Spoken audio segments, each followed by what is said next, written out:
You ever met someone who talks nonstop about justice, but something about it just feels a little off? You know, like their whole crusade for fairness is maybe hiding something else?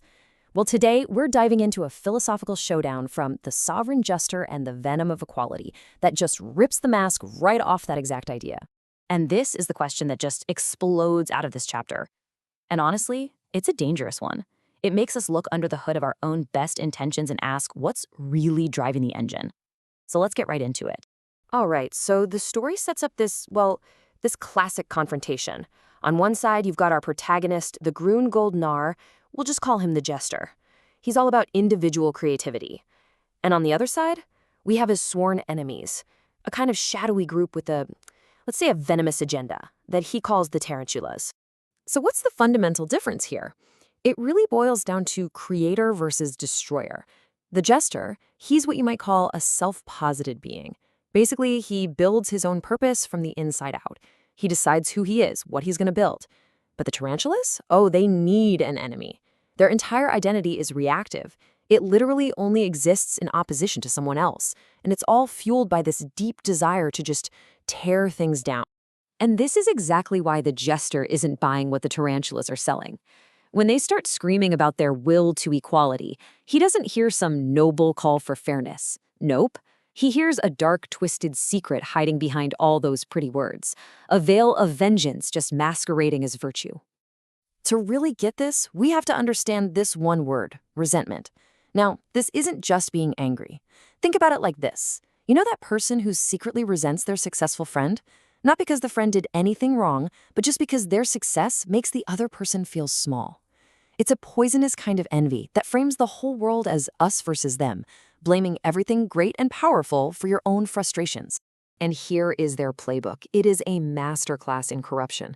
Step 1, you start with virtuous language, but you use it like a weapon. Step 2, you use that language to hide what you really want, which is just to punish anyone who dares to be better than you. And finally, step 3, you unleash this wave of destruction, this giddy, soul-rotting vengeance that leaves what he calls a black scab of resentment on everything it touches. And the jester's response to all this? It's this. Just a clean, sharp, and absolutely uncompromising rejection of their entire worldview. There's no debate, no negotiation. For him, it's just a fundamental truth that cuts right through all the noise. So if that's what he's against, what's his alternative? It's actually pretty simple. Life is all about the climb. It's about the struggle, the striving, that constant push to become more than you were yesterday. See, for him, greatness isn't born from everyone being the same. It's born from the tension between different strengths. So when the tarantulas preach equality, he sees it as an attempt to chop everyone off at the knees, a direct attack on the very engine of life. And right here, this is where the story takes a massive turn. The philosophical debate is over. This is where it gets personal. This is where it gets dangerous. The jester is no longer just fighting a war of words. Oh no. He's about to come face to face with a real, live tarantula, the living embodiment of the very poison he's been fighting against. His entire philosophy, everything he stands for, is about to be tested by actual fangs and venom. You know, philosophers actually have a term for this. It's called an Anstoß, or a check. It's that moment in your life, a sudden loss, a shocking betrayal, some huge crisis that hits you so hard it forces a choice. You either break or you discover who you really are. This is the jester's moment of truth. And then it happens. In the ultimate savage twist of irony, the tarantula bites him. The critic of vengeance is now literally injected with venom. The one who diagnosed the poison in others now feels it coursing through his own veins. So now, the jester is at war with himself. The enemy isn't outside anymore. It's inside, and it's whispering for him to just give in, to feel that sweet, giddy desire for revenge that he despises so much. This is a battle for his own soul, and the stakes could not possibly be higher. But here's the thing. This isn't just a crisis. It's an opportunity. If he can overcome this internal whirlwind of revenge, he can prove that his whole philosophy isn't just talk. He has a chance to emerge from this even stronger, to truly become the sovereign individual he preaches about. And through the fever of the venom, he has this one final piercing insight. This quote right here reveals their entire game. He realizes that for the tarantulas, everything is a weapon. Their compliments are designed to sting you, and their cries for justice are nothing more than the frustrated howls of people who secretly crave the very power they condemn.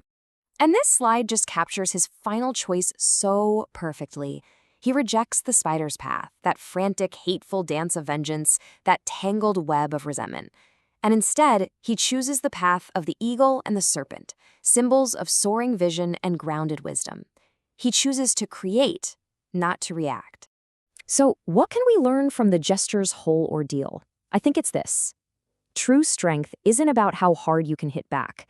It's about how much poison you can absorb from the world without becoming poisonous yourself. It's about getting bitten and choosing not to bite back. And that brings us right back to our world. The jester's fight is an allegory, sure, but the tarantulas are all around us. So I'll leave you with this challenge. The next time you hear those passionate calls for justice, look closely. Are you witnessing a genuine desire to build a better world, or are you just watching someone dance that giddy, soul-corrupting tarantula of revenge? Learning to spot the difference might be one of the most important skills we can have.